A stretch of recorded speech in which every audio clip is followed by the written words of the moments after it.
Assalamualaikum warahmatullahi wabarakatuh. Innal hamdalillah nahmaduhu wa nasta'inuhu wa nastaghfiruh wa na'udzu billahi min shururi anfusina wa min sayyiati a'malina. Man yahdihillahu fala mudhillalah wa man yudlil fala hadiyalah. Asyhadu an la ilaha illallah wahdahu la syarika lah wa asyhadu anna Muhammadan abduhu wa rasuluh. Ya ayyuhalladzina amanu taqullaha haqqa tuqatih wa la tamutunna illa wa antum muslimun. Ya ayyuhan nasu taqu rabbakum alladzi khalaqakum min nafsin wahidah wa khalaqa minha zawjaha wa batha minhuma rijalan katsiran wa nisaa wattaqullaha alladzi tasaaluna bihi wal arham innallaha kana 'alaikum raqiba. Ya ayyuhalladzina amanu taqullaha wa qulu qawlan sadida yuslih lakum a'malakum wa yaghfir lakum dhunubakum wa man yuti'illaha wa rasulahu faqad faza fawzan 'azima. Amma ba'd, fa inna asdaqal hadits kitabullah wa khairal huda huda Muhammadin sallallahu alaihi wasallam wa syarral umuri muhdatsatuha wa kullu muhdatsatin bid'ah wa kullu bid'atin dhalalah wa kullu dhalalatin finnar. Ayyuhal ikhwatu wal akhwat rahimani wa rahimakumullah.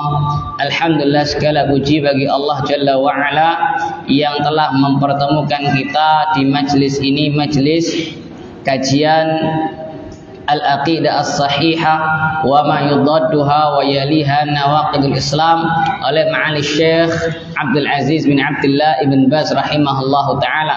Semoga Allah Jalla wa Ala senantiasa memberikan taufiknya kepada kita untuk meraih ilmu yang bermanfaat dan beramal saleh, dan semoga Allah Jalla wa Ala mengokohkan kita di atas aqidah sahihah, manhaj yang hak sampai akhir hayat kita kelak. Ayo ikhwal akhwat rahimani wa rahimakumullah. Kita lanjutkan lagi dars kita dari kutip yang sangat berharga sekali ini.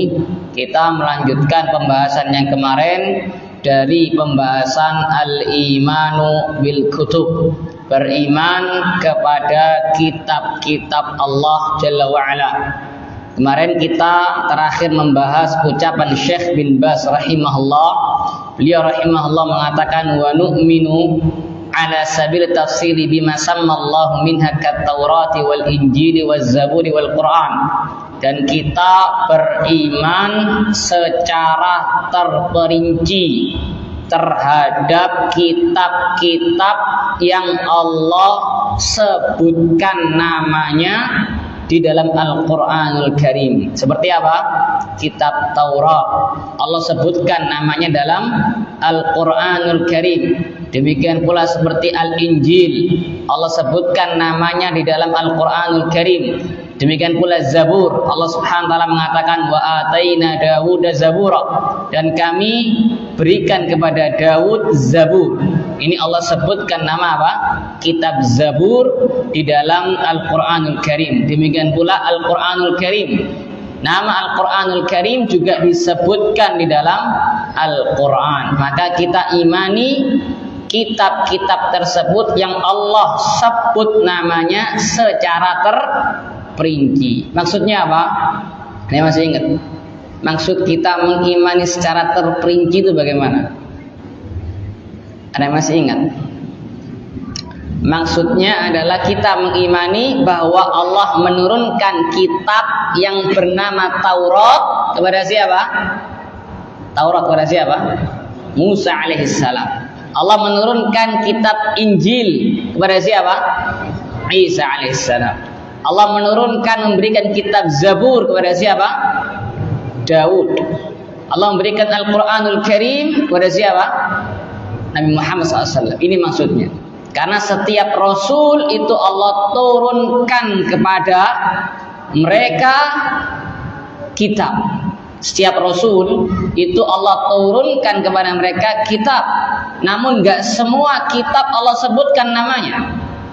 Yang disebutkan hanya beberapa kitab. Jelas ya, kita imani secara umum setiap rasul diturunkan kepadanya apa? Kitab. Ini secara umum. Namun yang disebutkan secara terperinci namanya seperti Taurat, Injil, Zabur, Al-Quran, Suhuf Ibrahim misalnya, kita imani secara terperinci. Maksudnya Allah Subhanahu wa taala menurunkan Taurat kepada siapa? Kepada Musa alaihissalam dan seterusnya. Jelas ya? Ini termasuk salah satu cara mengimani kitab-kitab Allah, yaitu mengimani nama-nama kitab-kitab Allah. Kalau mau ringkasannya yang lebih sistematis dijelaskan oleh muridnya Syekh bin Baz, yaitu Syekh Muhammad bin Shalih Al-Utsaimin rahimahullah. Beliau dalam kitab Nubdzatun fil Aqidatil Islamiyah tentang rukun iman khususnya kitab ini, beliau metodenya sangat bagus sekali. Jadi tersistematis. Kayak misalkan iman kepada Allah, bagaimana cara kita mengimani kepada Allah, beliau sebutkan. Cara kita beriman kepada Allah ada 4. Yang pertama mengimani apa? Keberadaan Allah. Allah itu ada. Yang kedua mengimani rububiyah Allah. Yang ketiga mengimani uluhiyah Allah. Dan yang keempat mengimani nama-nama dan sifat-sifat Allah Subhanahu wa taala. Demikian pula iman kepada para malaikat. Beliau rahimahullah sebutkan secara sistematis. Iman kepada malaikat caranya ada 4 kata beliau. Yang pertama mengimani yang pertama mengimani nama-nama mereka secara terperinci dan secara global. Ini disebutkan ya. Sebentar. Al-iman bil malaika yatadamman arba'ata umur. Yang pertama mengimani keberadaan para malaikat. Yang pertama. Yang kedua mengimani nama-nama malaikat. Baik secara umum. Maksudnya apa secara umum? Setiap malaikat punya nama. Namun enggak semua nama disebutkan oleh Allah Jalla wa'ala. Jadi kita imani setiap malaikat punya nama, namun yang disebutkan hanya sebagian saja, seperti Jibril, Mikail dan seterusnya. Jelas ya? Yang disebutkan namanya kita imani secara terperinci, bahwasanya ada malaikat yang bernama siapa? Jibril. Ada malaikat yang bernama siapa? Mikail dan seterusnya. Demikian pula termasuk cara beriman kepada para malaikat adalah mengimani sifat-sifat mereka secara umum maupun secara terperinci. Ini yang ketiga. Yang keempat mengimani tugas-tugas mereka baik secara umum maupun secara terperinci. Jadi penjelasan Syekh Muhammad bin Shalih Al-Utsaimin rahimahullah lebih tersistematis. Ya jelas ya. Demikian pula dalam pembahasan iman kepada kitab-kitab Allah, beliau juga menjelaskan wal imanu bil kutubi yatadammanu arba'ata umur. Iman kepada kitab-kitab Allah itu mencakup 4 hal. Cara kita beriman kepada kitab-kitab Allah ada 4. Yang pertama apa? Al-awwal al-iman bi anna nuzulaha min indillahi haqqan. Cara kita mengimani kitab-kitab Allah yang benar, yang pertama kali adalah mengimani bahwa kitab-kitab tersebut diturunkan dari sisi Allah haqqan, dengan sebenar-benarnya. Yang menurunkannya adalah Allah Jalla wa'ala. Ini menunjukkan bahwa kitab-kitab tersebut itu kalamullah, bukan makhluk. Ini menunjukkan bahwasanya kitab-kitab tersebut adalah firman Allah, ucapan Allah, bukan makhluk.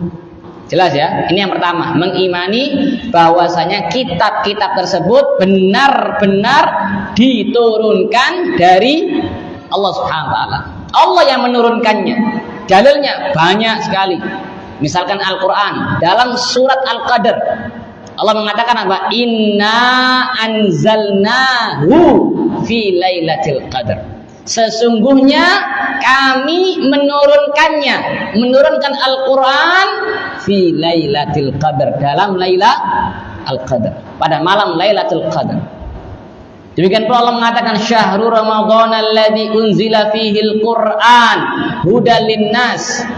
Bulan Ramadan adalah bulan diturunkannya Al-Quran. Siapa yang menurunkan? Allah Subhanahu wa ta'ala. Seperti ayat yang kemarin, surat Al-Imran yang ana bacakan, Alif Lam Mim, Allahu la ilaha illa huwal hayyul qayyum, nazzala 'alaikal kitaba bil haqq. Allah menurunkan kepada engkau Muhammad al-kitab bil haqq, dengan benar, tidak ada keraguan dalamnya. Musaddiqan lima baina yadayhi wa anzalat Taurata wal Injil, dan Allah yang menurunkan Taurat dan Injil. Jadi cara kita mengimani kitab-kitab Allah yang pertama, gimana caranya? Mengimani bahwa kitab-kitab tersebut Allah yang menurunkan dengan sebenar-benarnya. Jelas ya, itu yang pertama. Maka ini menunjukkan bahwa kitab-kitab tersebut adalah kalamullah, bukan ucapannya Jibril, bukan ucapannya Nabi yang diturunkan kitab tersebut kepadanya, bukan. Tapi kalamullah, bukan makhluk. Jelas ya. Taurat misalnya, Allah menamai Taurat dengan kalamullah. Allah mengatakan, afatatma'una an yu'minu lakum wa qad kana fariqun minhum yasma'una kalamallah. Apakah kalian ingin agar mereka itu membenarkan kalian? Padahal di antara mereka ini orang-orang Yahudi ada fariq, ada sekelompok orang yasma'una kalamallah, yang mendengarkan kalamullah Taurat maksudnya, tsumma yuharrifunahu min ba'di ma aqalu, kemudian mentahrifnya, mengotak-atiknya, merubah-rubah maknanya. Jelas ya. Jadi yang pertama cara mengimani kitab Allah adalah mengimani bahwa kitab-kitab tersebut turun dari sisi Allah dengan sebenar-benarnya. Ini merupakan dalil bahwa kitab-kitab tersebut adalah kalamullah, bukan makhluk. Ini yang pertama. Yang kedua, at-tsani al-iman bima 'alimna ismahu minha bismihi kal Qur'an alladzi nazala 'ala Muhammad sallallahu alaihi wasallam wat Taurah allati unzilat 'ala Musa sallallahu alaihi wasallam wal Injil alladzi unzila 'ala Isa sallallahu alaihi wasallam waz Zabur alladzi utiyahu Dawud sallallahu alaihi wasallam wa amma ma lam na'lam ismahu fa nu'minu bihi ijmalan. Kata Syekh, cara mengimani kitab Allah yang kedua adalah mengimani nama-nama dari kitab-kitab tersebut. Yang disebutkan namanya kita imani secara apa? Yang sebutkan namanya kita imani secara apa? Terperinci. Seperti Quran disebut apa enggak? Disebut. Injil disebut. Taurat disebut, Zabur disebut, Suhuf Ibrahim disebut. Kita imani bahwa Allah menurunkan kitab yang bernama Al-Quran kepada siapa? Muhammad sallallahu alaihi wasallam. Zabur misalnya, kita mengimani Allah memberikan Zabur kepada Nabi siapa? Dawud alaihissalam. Jelas ya, ini maksud dari secara terperinci. Adapun kata Syekh, wa amma ma lam na'lam ismahu, adapun kitab-kitab Allah yang kita nggak tahu namanya, karena banyak, nggak semuanya disebut oleh Allah Jalla wa Ala, yang kita nggak tahu namanya, fa nu'min bihi ijmalan, maka kita imani secara umum. Bagaimana cara mengimaninya? Kita katakan bahwasannya setiap Rasul Allah turunkan kepadanya kitab, namun kita nggak tahu namanya. Tapi kita imani bahwa setiap Rasul Allah turunkan kepadanya apa? Kitab. Jelas ya. Allah mengatakan wa anzala ma'ahumul kitab. Wa anzalna ma'ahumul kitab. Kami turunkan kepada mereka Alkitab. Jelas ya. Yang ketiga, cara mengimani kitab-kitab Allah Jalla wa Ala, tasdiqu ma sahha min akhbariha ka akhbaril Quran wa akhbari ma lam yubaddal au yuharraf minal kutubis sabiqah. Cara kita mengimani kitab-kitab Allah yang ketiga adalah membenarkan kabar berita yang sahih yang tercantum dalam kitab-kitab tersebut. Misalkan Quran tentang tanda-tanda hari kiamat, bahkan tentang kejadian-kejadian hari kiamat, tentang kenikmatan-kenikmatan surga, tentang azab-azab di neraka, tentang kisah-kisah nabi-nabi dan umat-umat terdahulu. Ini wajib kita benarkan, karena itu termasuk dari cara mengimani kitab-kitab Allah. Kalau kita sudah tahu bahwasanya kitab-kitab tersebut yang menurunkan siapa? Allah. Dan Allah Subhanahu wa ta'ala adalah zat yang paling jujur ucapannya, yang paling benar ucapannya. Allah mengatakan, wa man asdaqu minallahi haditsan wa man asdaqu minallahi qila. Siapakah yang lebih jujur, yang baik kepada Allah Subhanahu wa ta'ala. Jadi akhlak itu ada dua. Jadi Nabi SAW memang diutus untuk menyempurnakan apa? Akhlak. Namun jangan dipahami akhlak itu hanya hubungan antara manusia saja. Betul itu akhlak. Hubungan antar manusia, antar sesama makhluk. Betul itu akhlak. Namun ada akhlak yang lebih penting, yaitu akhlak seorang hamba kepada Rabb-nya, penciptanya, sesembahnya, itu Allah Subhanahu wa ta'ala. Nah, bagaimana cara kita berakhlak yang baik kepada Rabb kita, pencipta kita, sesembahan kita? Ada 3 caranya. Jelaskan dalam kitab Makarimul Akhlak.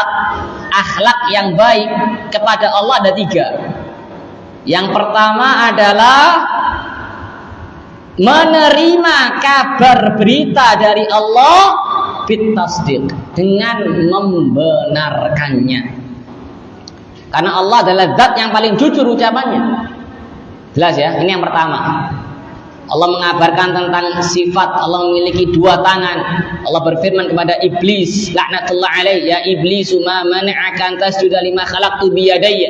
Wa iblis, apa yang mencegahmu untuk sujud kepada makhluk yang aku ciptakan dengan kedua tanganku. Dalam ayat ini Allah mengabarkan kepada kita bahwa dirinya Jalla Jalaluh memiliki 2 tangan. Kita imani, iya, Allah memiliki 2 tangan yang tidak serupa dengan tangan makhluk. Jelas ya? Tidak serupa, tidak sama dengan makhluk. Karena Allah mengatakan laisa kamitslihi syai' wa huwas samiul basir. Tidak ada sesuatu yang semisal syariat-syariat Allah Jalla Jalaluh dengan mengamalkannya. Melakukannya. Yang ketiga, talaqi aqdarillahi bis-sabri war-ridha. Menerima takdir-takdir Allah dengan sabar dan dengan ridho. Ini 3 hal agar akhlak kita baik kepada siapa? Allah Subhanahu wa ta'ala. Maka di sini disebutkan, kalau kita sudah tahu kitab-kitab tersebut, Al-Qur'anul Karim misalnya, kita tahu itu adalah kalamullah, bukan makhluk. Dan Allah adalah zat yang paling jujur ucapannya. Wa man asdaqu minallahi. Ya. Nah, ini anak berikan materi tambahan dari kitab Usul Tafsir oleh Syekh Utsaimin juga, Syekh Muhammad Utsaimin rahimahullah.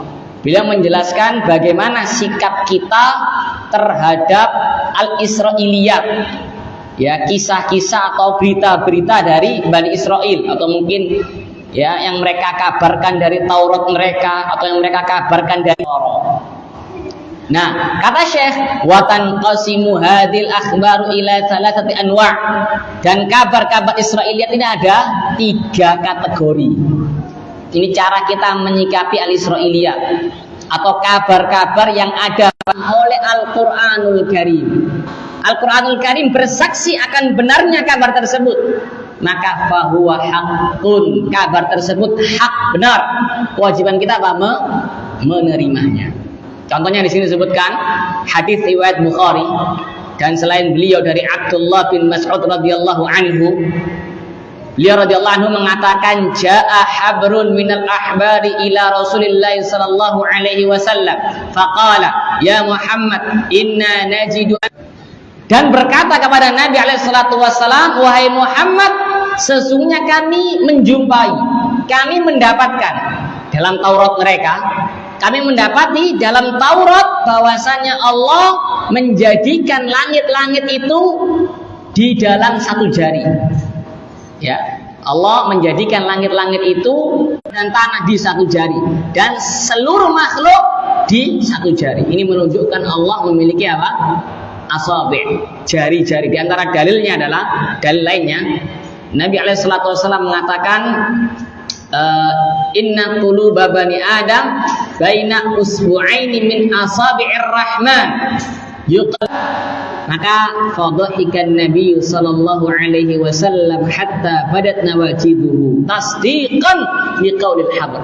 Maka Nabi alaihi salatu wasallam ketika mendengar ucapan rahib tadi, ya, yang mendapati kabar tersebut dalam Taurat mereka, Nabi tertawa, habr, karena Nabi membenarkan ucapan rahib tadi. Nah, ini kabar Israiliyat yang dibenarkan oleh Islam.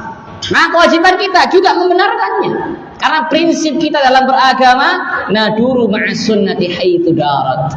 Kita berputar bersama sunnah kemana sunnah berputar. Sunnah misalkan dalam kisah ini membenarkan, maka kewajiban kita juga membenarkan. Jelas semuanya oleh Allah Subhanahu wa taala pada hari kiamat. Ini menunjukkan, ya, menunjukkan akan bedanya tangan Allah dengan tangan makhluk. Tangan makhluk, kalau seandainya tangan kita semua berkumpul menggenggam bui, bisa enggak? Enggak bisa. Ini merupakan dalil bahwasanya tangan Allah Subhanahu wa taala beda dengan tangan makhluk. Benarkan apa yang dikatakan oleh rahib tersebut. Maka kewajiban kita juga membenarkannya. Jelas, ini seperti yang kata Syekh tadi, Syekh Utsaimin, yaitu membenarkan kabar berita yang sahih dari kitab-kitab tersebut. Adapun Al-Quran semuanya sahih. Namun kitab-kitab yang lalu, nah ini sudah ditahrif-tahrif. Yang belum ditahrif, yang belum diotak-atik, yang belum dirubah-rubah, dan itu benar dipersaksikan oleh Al-Quran dan Islam. Dan Islam bersaksi akan dustanya kabar tersebut. Fahuwa batil. Nah, kewajiban kita mengatakan bahwa kabar Israiliyat tersebut yang didustakan oleh Islam. Dari Jabir radhiyallahu anhu, beliau mengatakan, kanat al-yahudu taqul, dahulu orang-orang Yahudi itu berkata, idza jama'aha min waraiha ja'al waladu, menggauli istrinya dari belakang. Jelas ya? Maka keyakinan Yahudi apa? Ja'al waladu ahwal. Maka kalau lahir seorang anak, anaknya akan terlahir ahwal, dalam keadaan matanya juling. Anaknya akan apa? Juling matanya. Jelas ya? Nah, kabar ini didustakan oleh Islam. Fanazalat, maka Allah turunkan firman-Nya, nisa'ukum harthul lakum, istri-istri kalian adalah ladang kalian, fa'tu harthakum anna syi'tum. Ada depan enggak ada masalah. Jelas ya?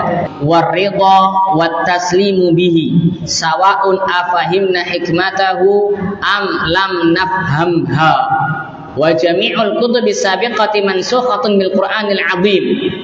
Cara kita yang beriman kepada kitab-kitab Allah yang keempat, kata Syekh Muhammad Shalih Utsaimin rahimahullah, adalah mengamalkan hukum-hukum yang belum dihapus, yang belum dinasakh. Ya, ini ada kaitan dengan nasikh mansukh. Ada hukum yang menghapus dan ada hukum yang dihapus. Ya, berkaitan dengan itu. Dan ridho dan tunduk patuh terhadap hukum yang belum terhapus tersebut, meskipun kita paham hikmahnya atau kita tidak paham hikmahnya. Ya, meskipun kita paham hikmahnya atau kita nggak paham hikmahnya, maka kewajiban kita adalah tunduk mengamalkannya dan ridho. Allah Subhanahu wa taala mengatakan di sini, firman-Nya, wa anzal, atau dinasakh dengan Al-Quran, sehingga kita tidak boleh mengamalkannya. Jangan pulang-pulang nanti gagal paham buka Taurat, nanti kan disuruh mengamalkan, ya kan? Tidak, tidak seperti itu. Jelas ya? Jadi semua kitab-kitab yang terdahulu itu dinasakh, dihapus oleh Al-Qur'anul Azim. Apa dalilnya? Allah mengatakan wa anzalna ilaikal kitaba bil haqqi musaddiqan lima baina yadayhi minal kitabi wa muhaiminan alaihi. Dan kami turunkan kepada engkau ya Muhammad Alkitab, yaitu Al-Qur'anul Karim, dengan hak, tidak ada keraguan dalamnya, yang membenarkan kitab-kitab sebelumnya dari kitab-kitab sebelumnya, wa muhaiminan alaihi, dan sebagai muhaimin. Al-Quran itu sebagai apa? Muhaimin, sebagai hakim terhadap kitab-kitab terdahulu. Apa yang sesuai, yang dibenarkan oleh Islam, oleh Al-Quran, maka itu hak. Dan apa yang menyelisih Al-Quran, maka itu batil. Jelas ya? Jadi kitab-kitab tersebut itu min ahkamil kutubis sabiqah illa ma sahha minha wa aqarrul Quran. Oleh karena itu tidak boleh mengamalkan hukum apapun yang ada dalam kitab-kitab terdahulu. Gak boleh kita mengamalkan Taurat, gak boleh kita mengamalkan apa Injil, kecuali yang sahih darinya dan yang dibenarkan oleh Islam. Nanti ujung-ujungnya kembali kepada Al-Quran, karena Al-Quran sebagai muhaimin. Al-Quran sebagai apa? Muhaimin, sebagai hakim. Jelas ya? Yang anak ulangi, ada 4 cara kita mengimani kitab-kitab Allah.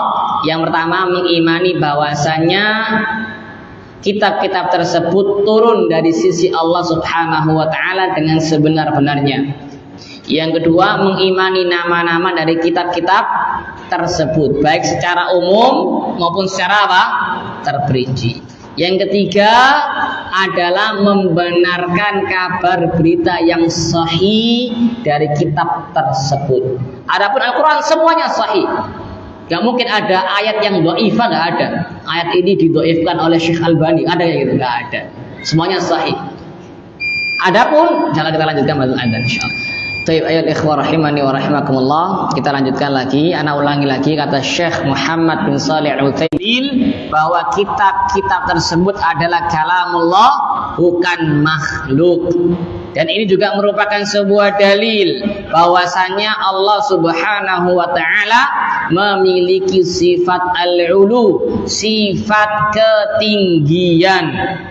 Allah berada tinggi di atas seluruh makhluk-makhluknya dengan zatnya.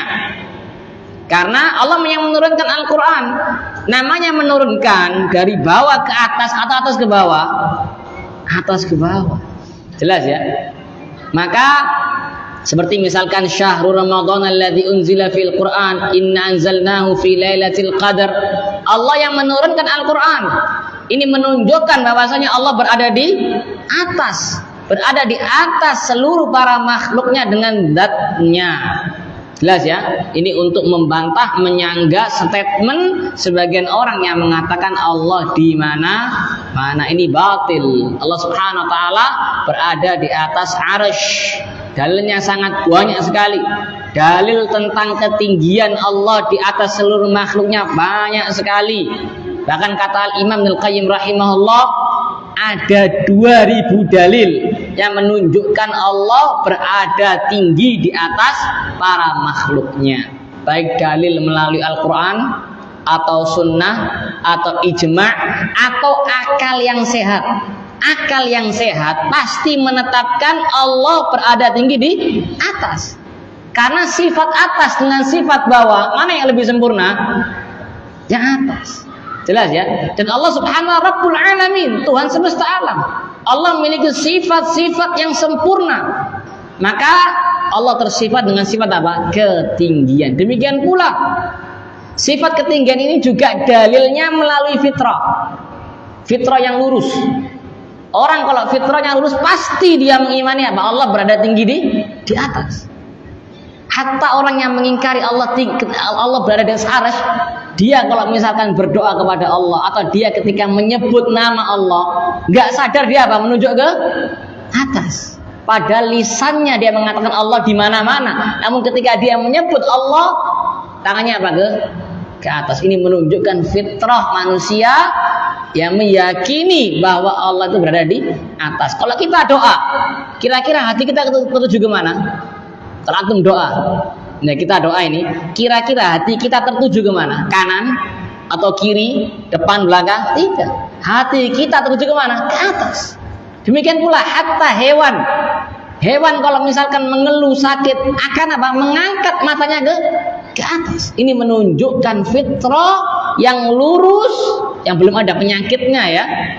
Itu akan mengimani Allah berada tinggi di atas seluruh para makhluknya. Yang kedua adalah mengimani nama-nama kitab-kitab tersebut, baik secara umum maupun secara terperinci. Yang ketiga adalah membenarkan kabar-kabar yang sahih dari kitab-kitab tersebut, seperti kabar-kabar Al-Quran. Semuanya sahih, nggak mungkin ada yang dhaif, apalagi palsu, nggak ada. Ya, semuanya sahih, semuanya benar. Ya. Dan kabar-kabar yang terdahulu selama belum ditahrif, selama belum dirubah-rubah, selama belum diotak-atik, dan selama dibenarkan oleh Al-Quran, maka kita membenarkannya. Kalau nggak dibenarkan, justru diingkari oleh Al-Quran, maka kita juga mengingkarinya. Kalau Al-Quran tawakuf, tidak membenarkan, tidak mengingkari, sikap kita apa? Juga tawakuf. Jelas ya? Yang keempat, mengamalkan hukum-hukum yang belum dinasakh, yang belum dihapus.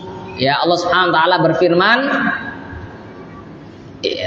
tentang ya syariat Islam, "Ma nansakh min ayatin aw nunsiha na'ti bi khairin minha aw mithliha alam ta'lam annallaha 'ala kulli syai'in qadir."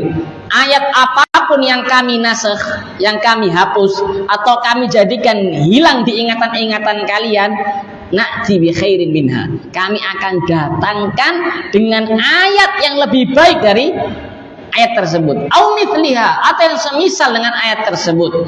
Alam ta'lam annallaha 'ala kulli syai'in qadir. Tidaklah engkau mengetahui bahwasanya Allah Maha berkuasa atas segala sesuatu. Ini jangan dikira nasikh mansukh ini berarti Allah kontradiksi, berarti Allah mencela-menceli. Oh, berarti ayat yang dulu itu salah. Jangan dikira demikian. Karena nasikh mansukh itu untuk kemaslahatan para hamba. Jadi Allah Subhanahu wa taala alimun hakim, maha mengetahui lagi maha apa? Bijaksana. Contoh khamar misalkan. Khamar di awal-awal Islam apa hukumnya? Langsung diharamkan? Tidak. Kenapa? Karena kalau langsung diharamkan nggak sesuai dengan kemaslahatan para hamba pada saat itu. Keimanannya masih belum apa? Kuat. Jelas ya? Oleh karena itu Aisyah radhiyallahu anha mengatakan, kalau seandainya ayat-ayat surat-surat yang pertama kali turun adalah la tashrabul khamra, langsung jangan minum khamr, maka mereka akan mengatakan apa?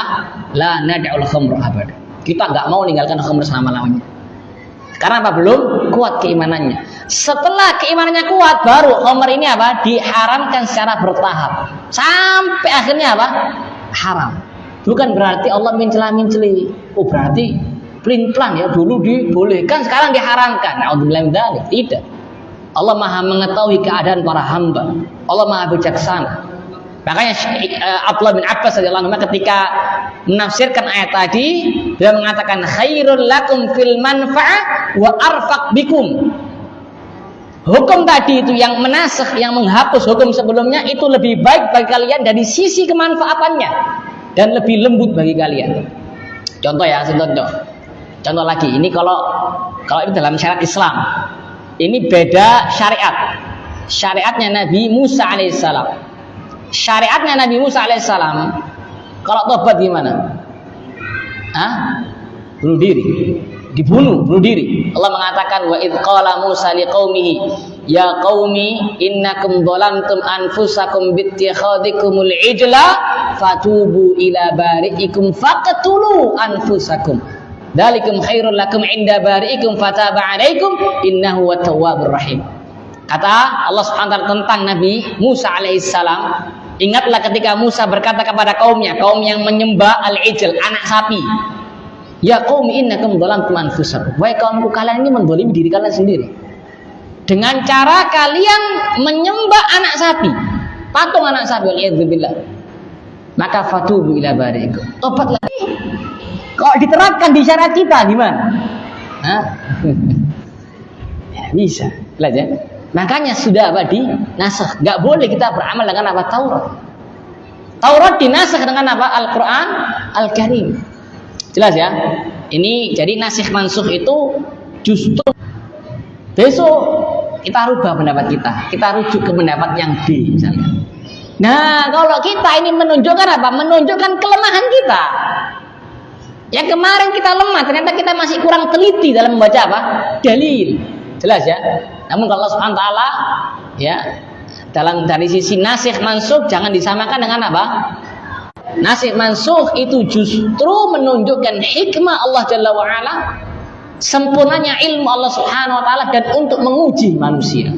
Imtihan untuk menguji manusia. Apakah mereka mau beriman dengan nasikh hukum yang menghapus ataukah tidak? Jelas ya? Misalkan dulu awal-awal kiblat di mana? Al-Aqsa, ya kan? Terus habis itu Allah SWT